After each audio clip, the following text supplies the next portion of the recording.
मैं भोजपुरी लोकगीत बिरहा गायक मुकेश भारती आप सभी सुनवैया लोगन के पैर छू के प्रणाम करत बानी। आप लोगन के बीच में पूरे पार्टी के साथ एक और बिरहा भेज रहा हूं। उम्मीद है कि आप लोग को जरूर पसंद आएगी। 4 लाइन भूमिका में हमरे कवि जी भाव दिले हुए कैसे लाल।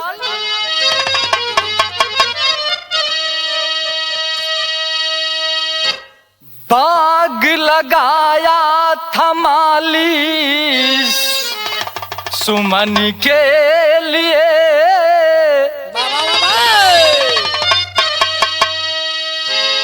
फूल सूल बन करी के आज चुभने लगा। हृदय से लगा करके सींचा था जिसे,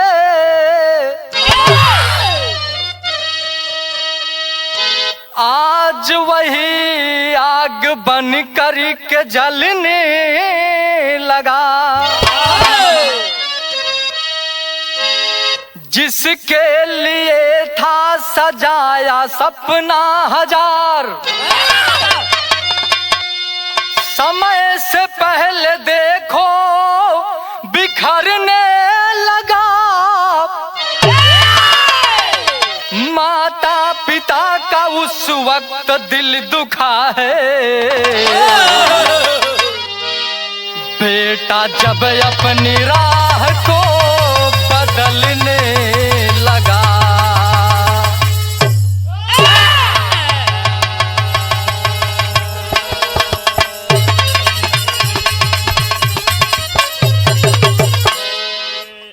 अरे भैया, माँ बाप जब एक लड़का के जन्म दिलन तो लड़का से बड़ा अरमान रहाला, बड़ा उम्मीद रहाला कि लड़का हमार सयान होई तो हमरे बुढ़ाई के सहारा बनी, हमरे अरमान के पूरा करी।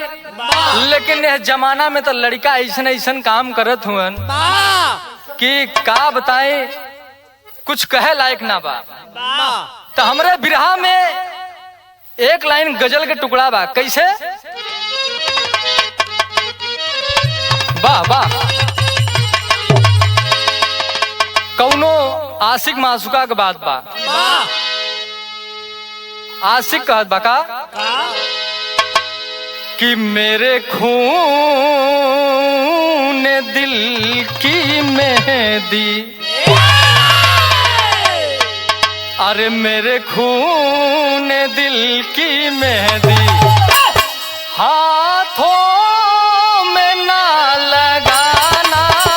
मेरे खून दिल की मेहंदी, अरे दिया भैया ना लगाना। मेरे खून दिल की मेहंदी हाथों में ना लगाना। मेरे खून दिल की मेरे खून दिल की मेहंदी हाथों में ना लगाना। दीवाना कहता है निकले जब मेरा जनाजा, निकले जब मेरा जनाजा, आंसू ना बहाना। निकले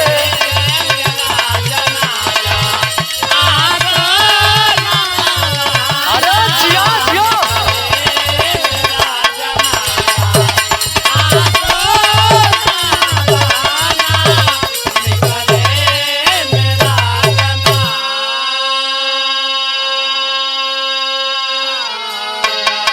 ए भैया यह तो गीत रहल, लेकिन बिरहा में भाव बा। एक पिता अपने बेटे अपने बेटी के लिए क्या नहीं करता है कि खाता है आधी रोटी, अरे खाता है आधी रोटी, बेटे को खिला के खाता है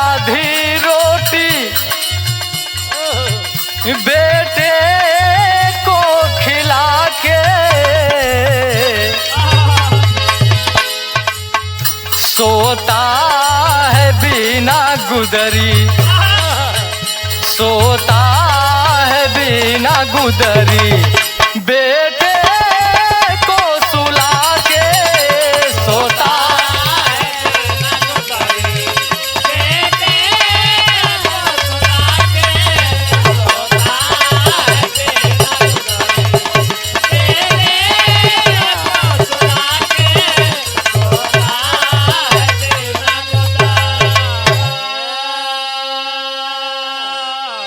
ए भैया, आदमी अपने लइकन खातिर कितना दुख तकलीफ उठावलन, भले अपना पेट भर ना खइहन लेकिन लड़कन के भर पेट खियन। अपने के सूते खातिर बिस्तरा ना बा लेकिन लइकन के पहले सुतावे के व्यवस्था करिए। ये होलन मतारी बाप। लेकिन यही से हमरे बिरहा के कहानी के शुरुआत भइल। नजम के लाइन में कहना बा, कैसे मास्टर?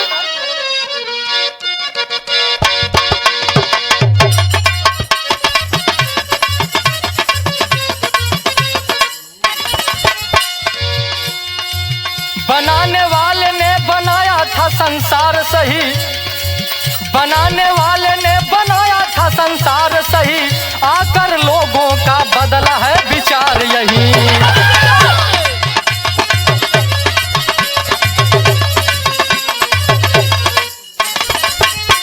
हमार कहानी कहाँ के बा?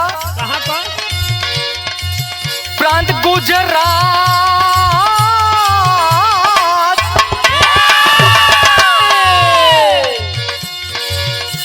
गुजरात की ये दुख भरी कहानी है, प्रांत गुजरात की ये दुख भरी कहानी है, जो भी सुना उसके आंखों में आया पानी है।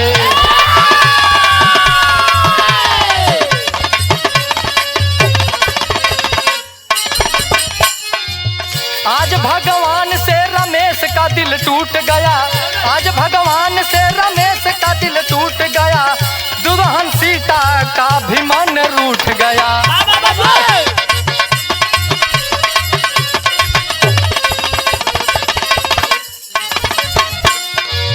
बीता है 10 साल, बीता है 10 साल, गोद अभी सूनी है, बीता है 10 साल, गोद अभी सूनी है, पता लगा कि इसी नगर में कोई गुनी है।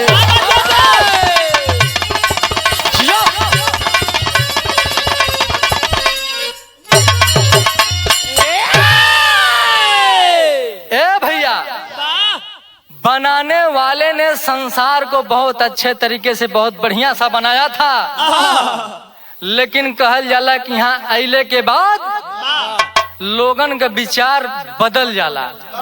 अपने मन के लोग अपन मनमानी करेलन, अब बाद में दोष देलन कि भगवान के कुल गलती बा, बनावे वाले के कोनो गलती ना हो। कुल बिगाड़े के काम ये नहीं लोग करे। लेकिन हमरे गुजरात प्रांत के अंदर एगो गरीब आदमी जेकर नाम रमेश बतावल गई। रमेश और उनकर पत्नी सीता दोनों जन अपन गुजारा करत हुए।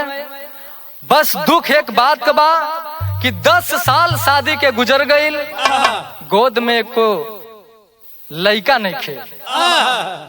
रोज एक टेंशन बा, लोगन से कहें कि भाई का करी, 8-10 साल शादी गुजर गईल लेकिन भगवान हमारे एक को मिनती सुनत ना हुआ। तो जाने ले अगल बगल में गांव में केहू ऐसा जरूर मिल जाला जे कोनो न कोनो रास्ता जरूर बतावाला। तब उनकर मेहरारू एक दिन रात में एगो बात कहती, कहत कहीं एक लाइन गीत लगल।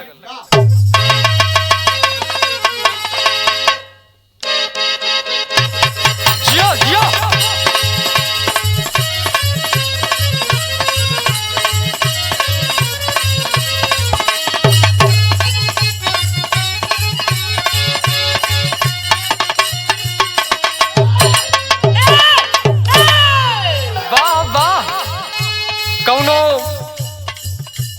आदमी अपने मेहरारू को बड़ाई करत रहल का।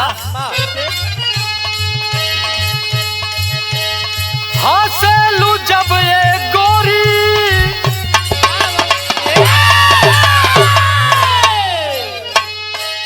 हंसलू जब ये गोरी, लागे कि फूल खिले। हंसलू जब ये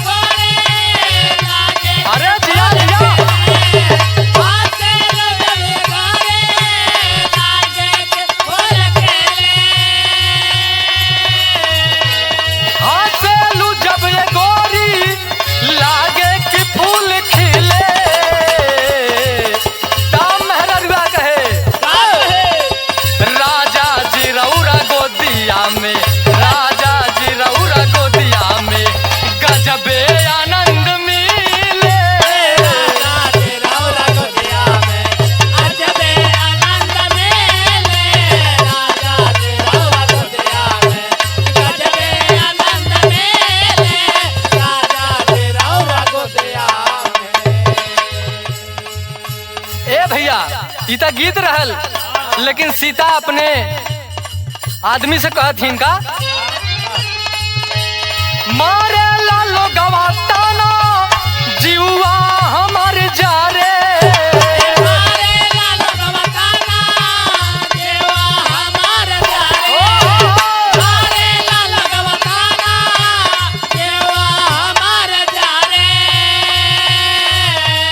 मारे लालो गवाताना जीवा हमार जा रे, सुनी के ऐसन बोलिया, सुनी के ऐसन बोलिया, अरे जिए के मन न करे, ऐसन बोलिया लड़के के मन न करे, ऐसन बोलिया लड़के के मन न करे, ऐसन बोलिया।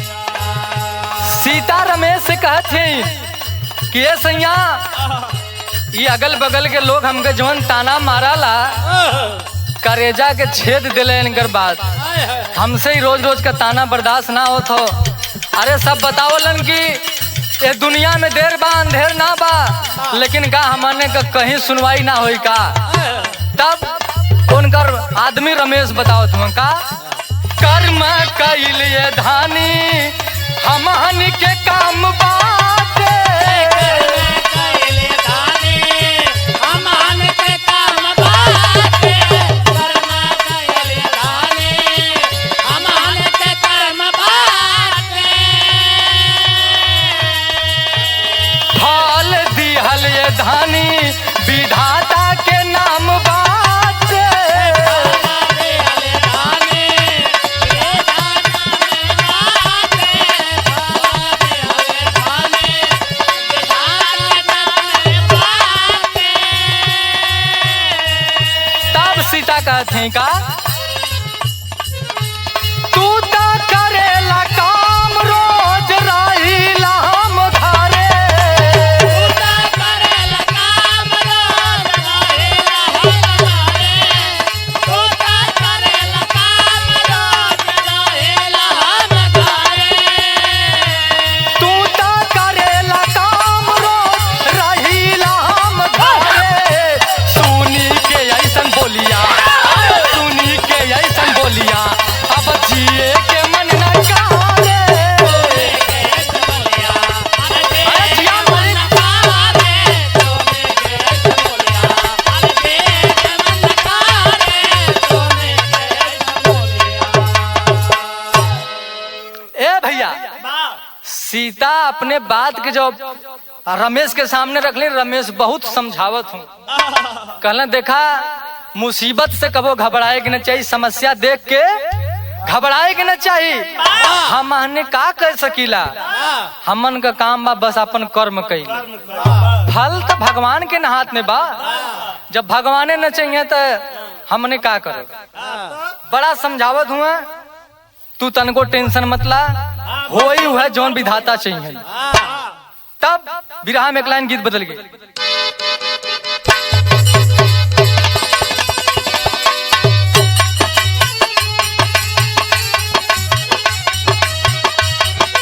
वाह वाह जियो।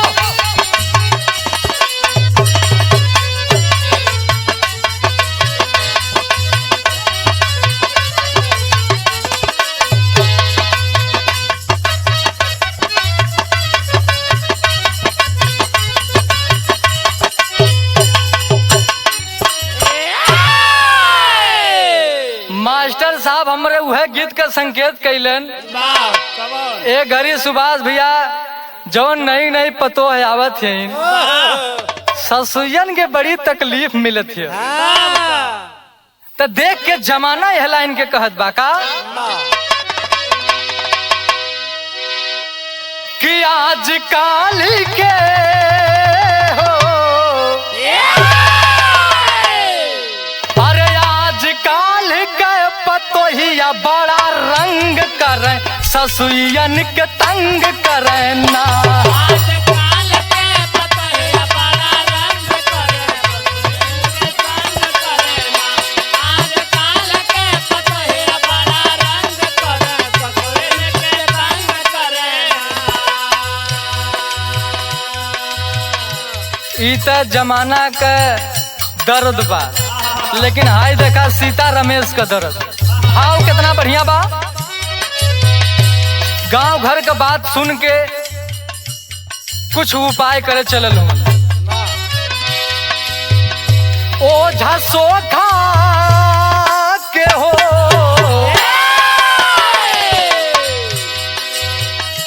ओझा सोखा के रोजवा झरावे लगे, डॉक्टर के देखावे लगे ना।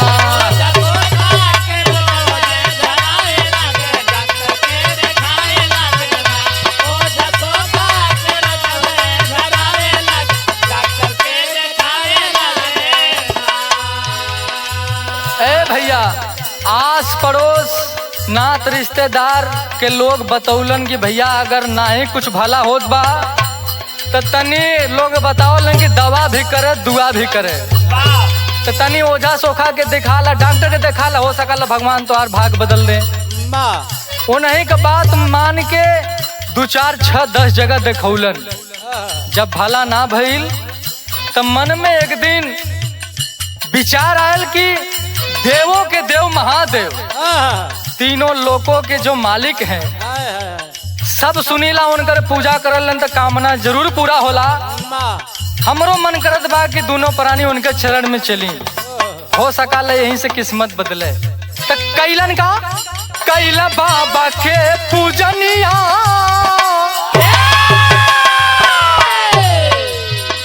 कैला बाबा के पूजनिया, फूटल खुशी का किरनिया।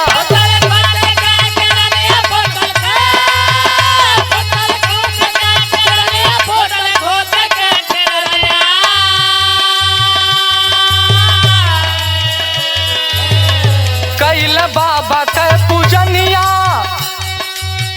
हो, फूटल खुशी का किरनिया। त जाय के देव घर में हो, जाय के देव घर में जलवा चढ़ावे लागे, खुशियाँ मनावे लागे हो।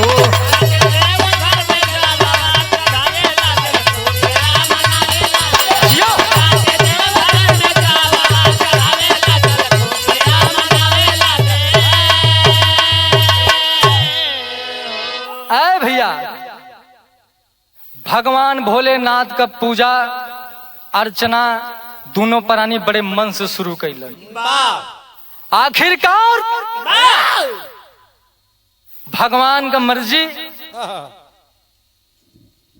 सीता गर्भवती हो गई। अब इतनी बड़ी खुशी दोनों प्राणी के फूले ना समात हुए। दिन बीतत गईल, खुशी अमात ना हो। दोनों प्राणी बड़ा खुश हुए कि आज कैसा हमारे घर अंगना जोर के आगम जनाइल बा। धीरे धीरे उस समय आ गई, 9 महीना का दिन बीतल, एगो बड़ा सुंदर बालक के जन्म भइल। इतना बढ़िया लड़का पैदा भेल कि एकदम चेहरा चांद मतीन सूरज मतीन चमकत हो।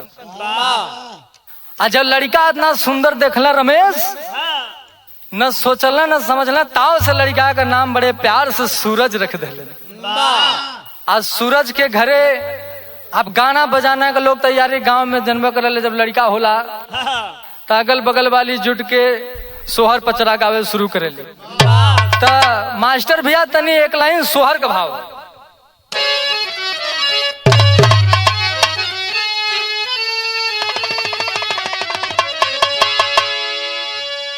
देहाती सोहर बा कैसे? किरनिया तोहरे तक जना में सुगनावा, गजबनी कला गई हो। रनिया तोहरे ता जना में सुगनावा, गजब निकला गेल हो। अरे तोहरे ता जना में सुगनावा,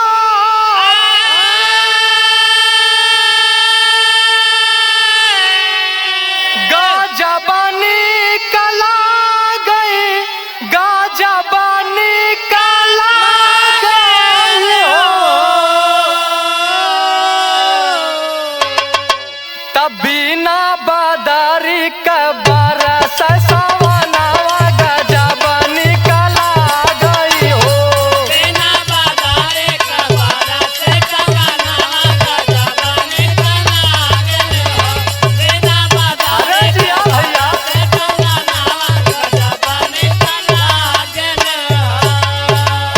अरे वाह, घरे के इतना खुशी इतना चहकार भयल, जैसे लगल कि दुनिया के सबसे बड़ी दौलत आज हमके मिल गई। दोनों प्राणी जो चीज के रोजाना तरसत रहलन, आज औलाद के पाके बड़ा खुश हुआ। औलाद के खुशी ही कुछ ऐसन होले कि मतारी बाप ही समझ सकेलन। ए भैया, लेकिन बतावल जाला कि सुख और दुख एक दूसरे का पूरक बा। अगर भगवान खुशी देलन तो गम भी देलन। तो आगे होत का बा, मास्टर साहब कवि जी हमरे टेरी का भाव लिखलन कैसे?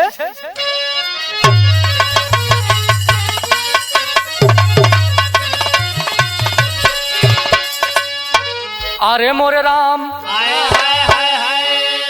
सहाई कैसे टटके दुखवा, अरे सहाई कैसे टटके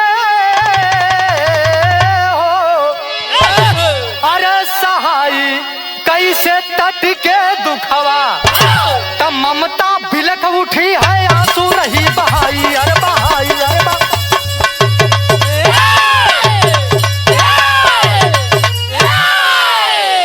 ममता बिलख रही है आंसू रही बहाई, सहाई कैसे टटके दुखवा। ए भैया, एहर तक खुशी बिना घर ना समात बा। लेकिन देखबा आज लड़का का जन्म भइल, लोग खुशी परिवार मनौलस। ठीक अगला दिन के बाद बा मतरिया जो सीता जन्म देले बा बेटुआ के, अचानक तबीयत खराब हो गई। तब होत कहा विदेशिया में भाव बा।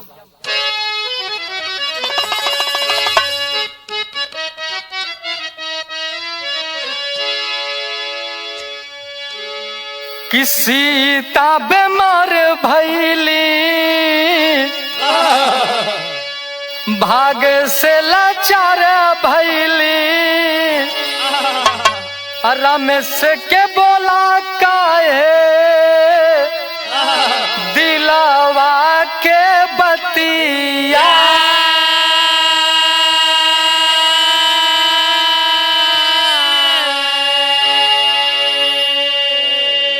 सीता का अचानक तबीयत खराब भइल। रमेश के अपने पजरे बुला के बैठावलिन, कहलिन कि ये सैया हमार तबीयत बड़ी खराब बा और हमके कुछ अच्छा नहीं खे लागत। भगवान का का मर्जी बा, आगे का होई। अपने दिल के बात हम कुछ कहल चाहत बानी, एके सुन ली और रउआ के कुछ कहे के बात बता दी। काहे कि हमके लगत बा कि हमार समय बहुत कम। कहत हैं का कि बेटा के पढ़ाई दिया, अरे डॉक्टर बनाई दिया, अरे मन करी त कैलिया अपन दूसर सदिया।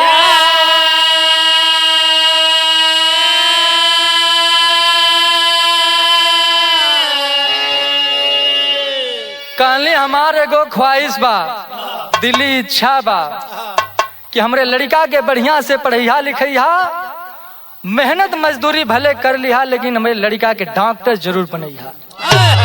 और कहत हैं कि अगर तोहरो न सफरी तो हमरे गम में न रहिया, आपन दूसर शादी कर लिहा जौन हमरे बचवा के देख रेख कर सके। बतौलिन का कि हाथावा में हाथ बाड़े, अरे बाकी नाही साथ बाड़े, अरे खुली के खुली रह गईल दूनों अखिया।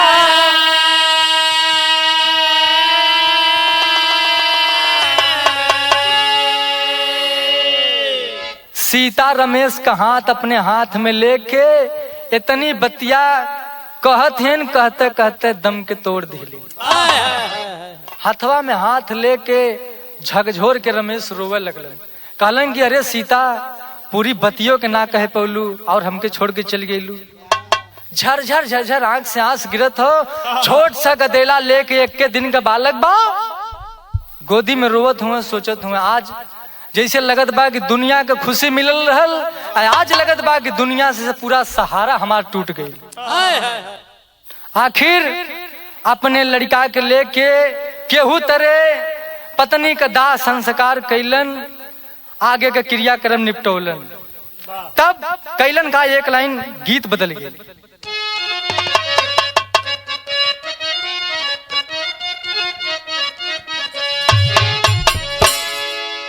यह गीत के हमरे स्वर्गीय रामदेव गुरुजी अपने जवानी में बड़ा सजा के गावे। कैसे मास्टर? कैसे गावे? अरे गजब भारत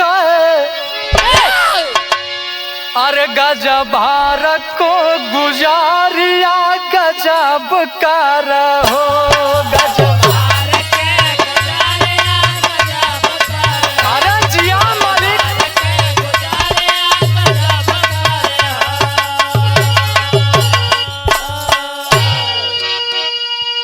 अरे जब पजर बोलाई अब ताब का रहो कि गजब भारत का गुजारिया गजब का रहो गजब।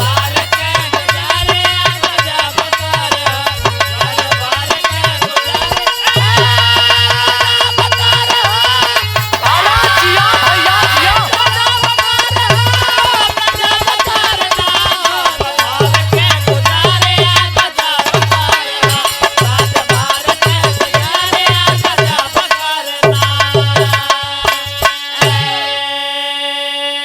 यह तो गीत रहल, लेकिन बिरहा में भाव बा। बाबूजी करत का हुवन रमेश कि बाबू बेटवा अरे बाबू बेटवा के अपने पढ़ाव लगल हो।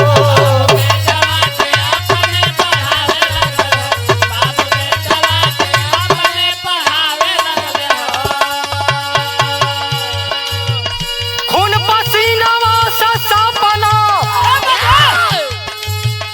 खून पसीनावा से सपना सजाव लगल हो। बाबू बेटवा के अपने पढ़ाव लगल हो।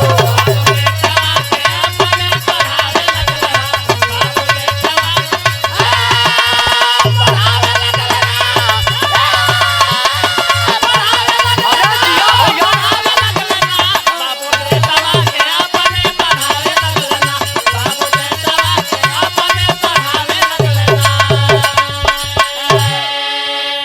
ए भैया वाह। बाबू है लड़का के लगले पढ़ावे लिखावे। कहला कि पूरे जीवन का खून पसीना एक कदम, लेकिन जमन हमार औरत हमसे कह के गई है कि लड़का के डॉक्टर जरूर बनैहा, तो तुमके डॉक्टर बना के छोड़ा, तू खाली मन से बेटा पढ़िया। तब कैलन का अरे कैलम मेहनत बेटा बन गई डॉक्टर। अरे सूरज का अंजू से चल गई चक्कर।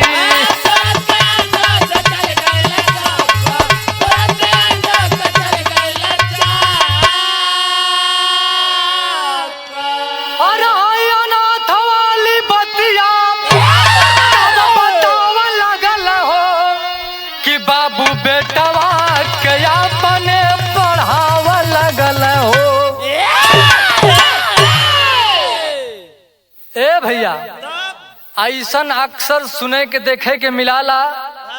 आदमी जब तक कामयाब ना रहत क्यों ना पूछी, लेकिन जौने दिन कामयाब हो जाइए वही दिन अपन राह बदल। आज डॉक्टर बन गई। जब डॉक्टर बन गए तो एगो लड़की से प्यार हो, अंजू नाम के लड़की से प्यार हो गल। और जब प्यार भइल तो बाबू के देखा यहीं से राह बदलत है, बाबू के यहीं से भुला गए। अब प्यार के चक्कर में पड़ गए और लड़की से बतौलन कि हमारे दुनिया में क्यों हो ना, जे कुछ बानी हम ही हैं। हमरे पास नौकरी बा और हम अकेले हैं। यह जान के लड़कियों खुश बा खो कि दुइया परानी है खूब एकदम चामक चुमक जिंदगी घटकी। इन्हें लोगन प्यार कह के शादी कर लेलन। अब इन्हें लोगन का बात नहीं छोड़ा। यह रहा बाबूजी के देखा होत का बा, गीत बदल गई।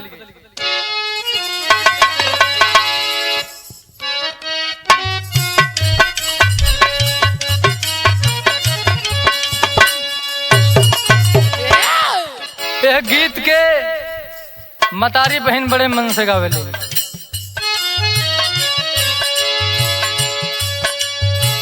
झाझर मड़ुआ जनी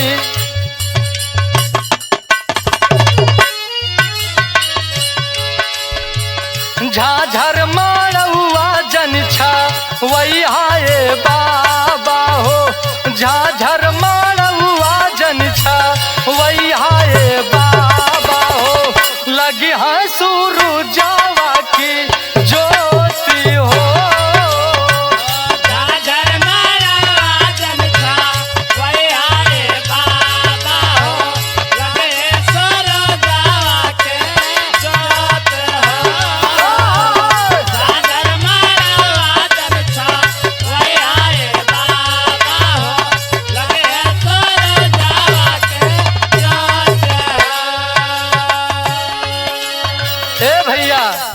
लड़का तो डॉक्टरी पागल डॉक्टरी करत बा शादी ब्याह कही के अपन जिंदगी जियत बा लेकिन यार बाबूजी का हालत का बा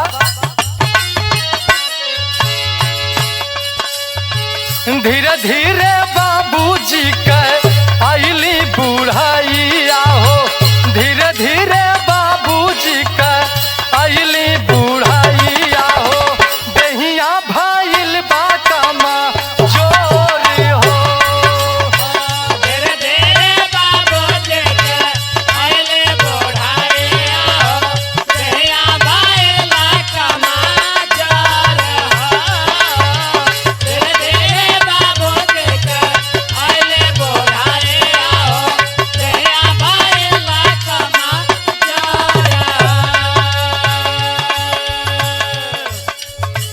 एक दिन बीनत रहले रोड पे पथरावा हो एक दिन बीनत रहले रोड पे पथरावा हो धक्का लागल बा बड़ी जोर हो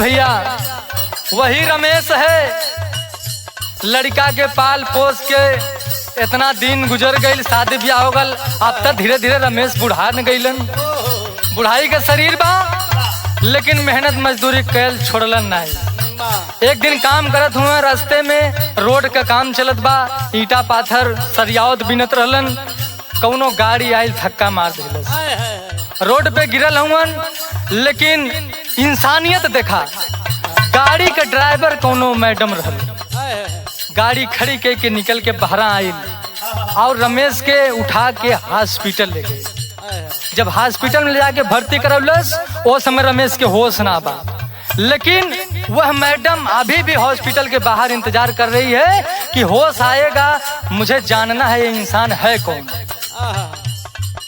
बहरे इंतजार करत बा अंदर हॉस्पिटल में इलाज चालू बा रमेश बीमारी हालत में पड़ल हो तब गीत में सारंगा लगा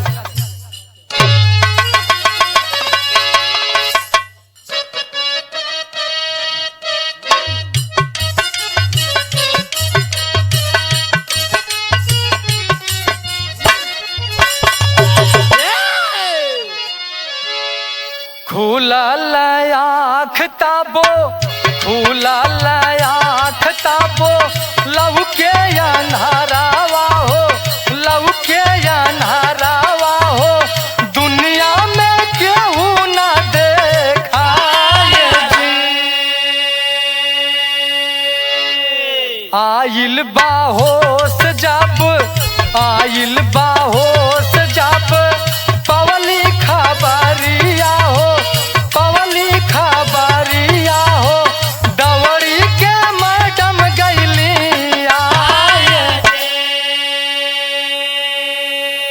ए भैया आखिरकार रमेश के होश आ गई खुलल आंख से देखत हुआ लेकिन केहू दिखात ना हो आज दिन में उनके अनहरिया लौकत बा कि हमरे सामने हमारा औलाद तक नहीं खे लेकिन जब इतनी खबर बाहर मैडम के मिलल कि जो पेशेंट अभी आपने भर्ती करवाया था उसको होश आ गया दौड़ करके मैडम अंदर गई और जा करके मैडम पूछ रही है कि चाचा तोहरे परिवार के अगर केहू बा, अगर ओकर नंबर वगैरह बात हमके दे दही, हम फोन करके आपके परिवार के यहाँ बुला दी।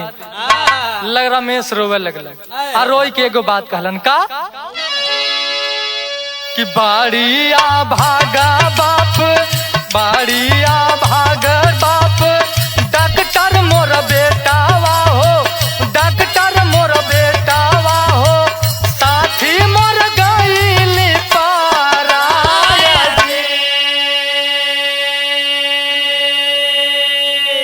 ए भैया रमेश कहत हुए कि ये बेटी के आपन बताएं। एगो साथी रहल हमार औरत, हमार मेहरारू, जे लड़का के जन्म देहले के एक ही दिन बाद दुनिया के छोड़ के चली गई। एगो लड़का रहल, बड़े मेहनत से खिला पिला के सयान कैली, पढ़ौली लिखौली, डॉक्टर के नौकरी तक धरौली। आज वो लड़का हमारे खातिर सपना हो गई। ओके ही पता ना कि हमारे बाबूजी दुनिया में जिंदा होवन के ना, केहू खबर ले वाला ना बा। तब इतनी बतिया जब मैडम सुनली तब बाहर इंसानियत कहल जाला कि कलयुग में अगर शैतानियत है तो अभी इंसानियत भी जिंदा है। दिल में इंसानियत जाग गई। मैडम में एक बात कहती है, बड़ी ऊंची बात कहले, भाव पहपट के लगल मास्टर।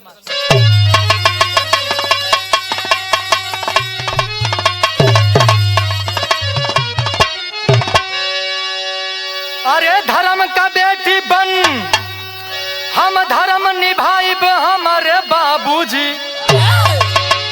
अरे धर्म का बेटी बन, हम धर्म निभाइब हमारे बाबूजी।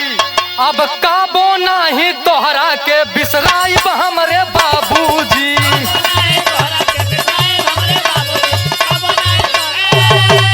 जियो जियो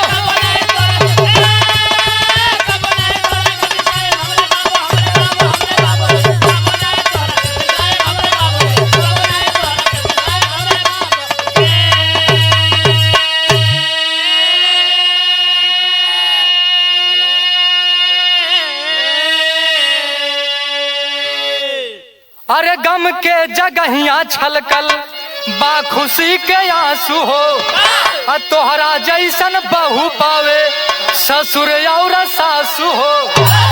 अरे शर्म से माथ चरण में झुकाई हमारे बाबूजी। अब काबो नाही तोहरा के बिसराई हमारे बाबूजी।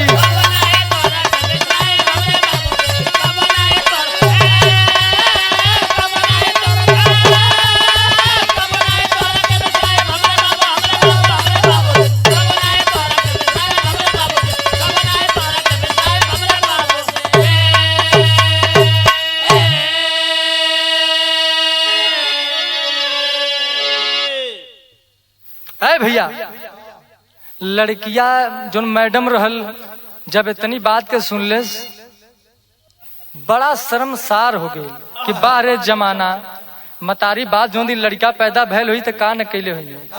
लेकिन आज डॉक्टर बनल, जमाने के लायक बन गया, लेकिन बाप का ख्याल ना हो। कहलस कि बाबूजी आप जरा सभी टेंशन मत ले, भले हम तोहार जन्मल ना है, लेकिन धर्म का बेटी बन के तोहार सेवा करब, तोहके अपने साथे अपने घरे लेके चलो। जब इतना बात सुनलन आंख से आंसू छलक गए। कहलन अरे बेटी आज तो वह दिन हमके याद आवत बा कि चाहे बेटी होके चाहे बहू, अगर तोहरा रूप में जौने घर में ऐसन बहू आ जाए तो घर स्वर्ग बन जाए। आज आपन नहीं पराया हमके नजर आवत बा।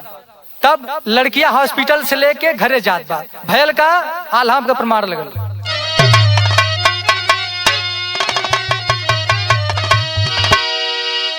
अरे जेकर जैसन करम ऐसन मिलेला फलवा भैया।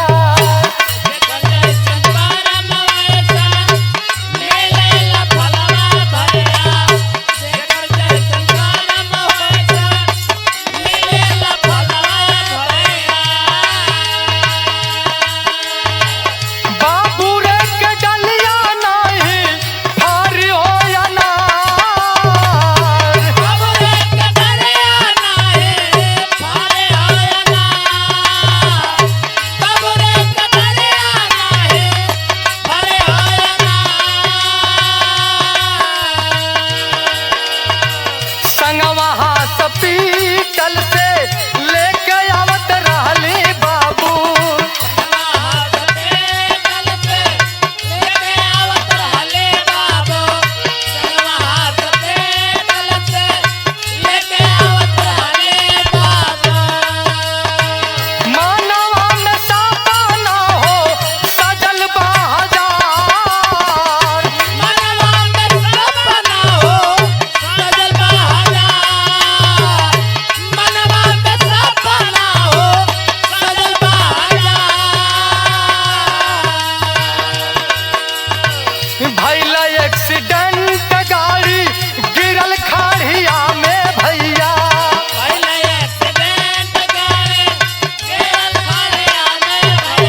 बारे भगवान गजब किस्मत, आज हॉस्पिटल से दवाई करा के वो मैडम बाहर लेकर के रूम पर जा रही है अपने घर पर।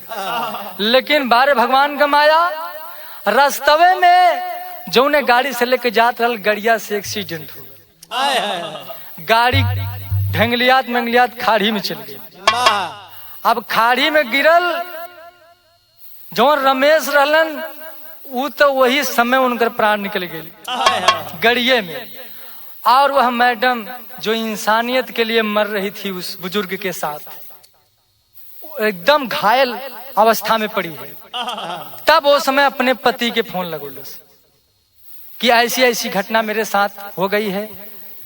पति जब एक खबर के पौलस दौड़त भागल वो जगह पर पहुंचल और जब देखले वहां एगो लाश पड़ल बा, वही लसिया के देख के लगल रोवे। और जब रोवे लगल तो भैल का खड़ी में भाव लगल।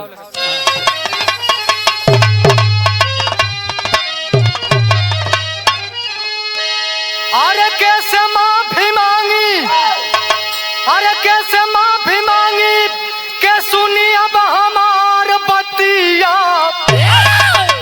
तो से पहले काहे रुकल ना हमार ससिया।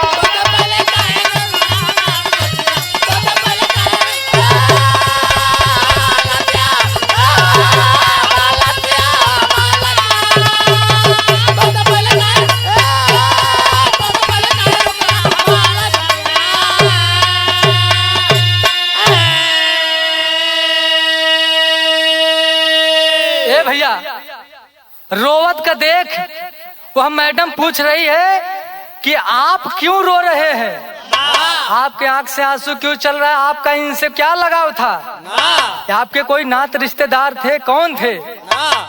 जब इतना बात सुनलस लड़का तो कहलस का कहलस, अरे हवा हमार बाबूजी हम हई इनकर बेटवा, अरे डॉक्टर बनवल हमके बेची बेची खेतावा।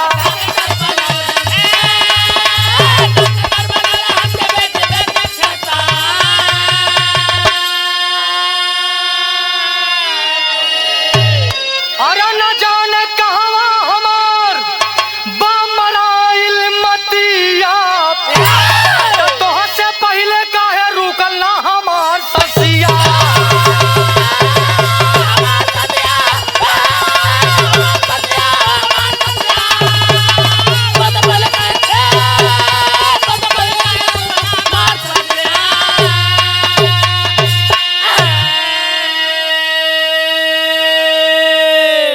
भैया जब पूछलस कि काहे रोवत हुआ तो भाई देखा कितनो रहल था अपन खून।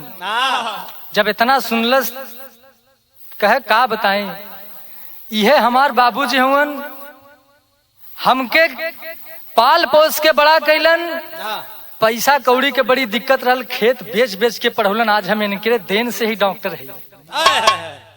ये हमार बाबूजी हुए नहीं कि देख के आज यही बदे में रोवत है कि कैसन हम अभागा बेटा रहली कि मरत समय दर्शन भी ना भे। जब इतनी बात वह लड़की सुनती है कहले सर गद्दार, तुम तो हमसे बोलते थे कि हमारा इस दुनिया में कोई नहीं है, फिर ये तुम्हारा बाप कहाँ से आ गया।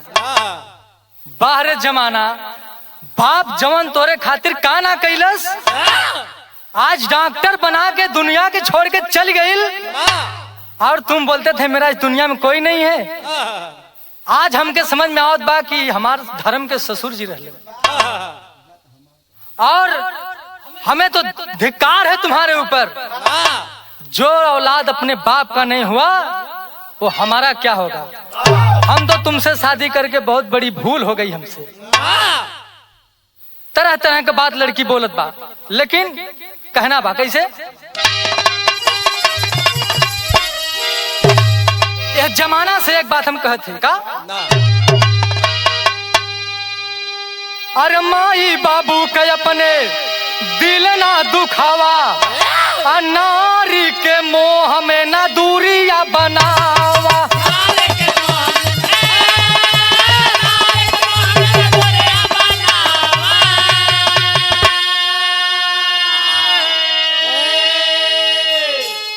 कहत बानी कि जमाना के लोग से हम एक बात कहते हैं कि एक बात समझला कि मतारी बाप से कभी मेहरारू का बात मान के या मेहरारू के चक्कर में दूरी मत बनावा। वह मतारी बाप के ऊपर का बीतत हुई जौने दिन तुम मतारी बाप के छोड़ के दूर चल जाते एक स्त्री के चक्कर में। आज तो इंसानियत है उसके अंदर जो इसको खुद धिक्कार रही है। माफी मांगत हुआ सूरज कि हमसे गलती हो गई लंजू, बहुत बड़ी गलती भाई, हमके अपने गलती का अफसोस बा। लेकिन हम आखिरी लाइन में बताओ थे का अरे कैसे मंगबा माफी जब बंद होई अखिया त तोह से पहले काहे रुकल ना हमार ससिया।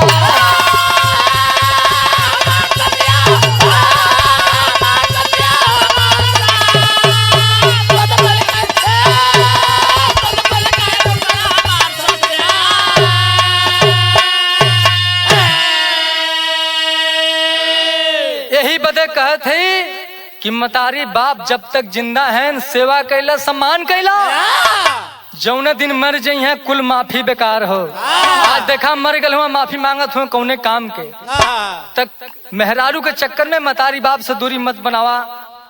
आखिर सूरज के बहुत माफी मांगने के बाद किसी तरह से अंजू मानी इस बात को कि ठीक है, लेकिन अपने सास ससुर का फोटो लेकर के अपने पति को अपने घर पर गई और रोजाना उस फोटो पर माला फूल चढ़ा करके धूप अगरबत्ती से पूजा पाठ करना शुरू कर दी। बार इंसानियत है कलयुग में ऐसा लोग तो शायद मुश्किल बा। ये हमारे गाना का अंतिम प्रमाण रहल। गाना आयल विराम के लाइन पर।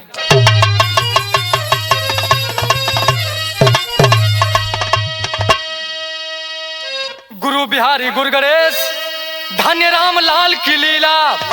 अरे कवि चंद्रिका रामदेव कहाँ जोड़ कोई ना मिला।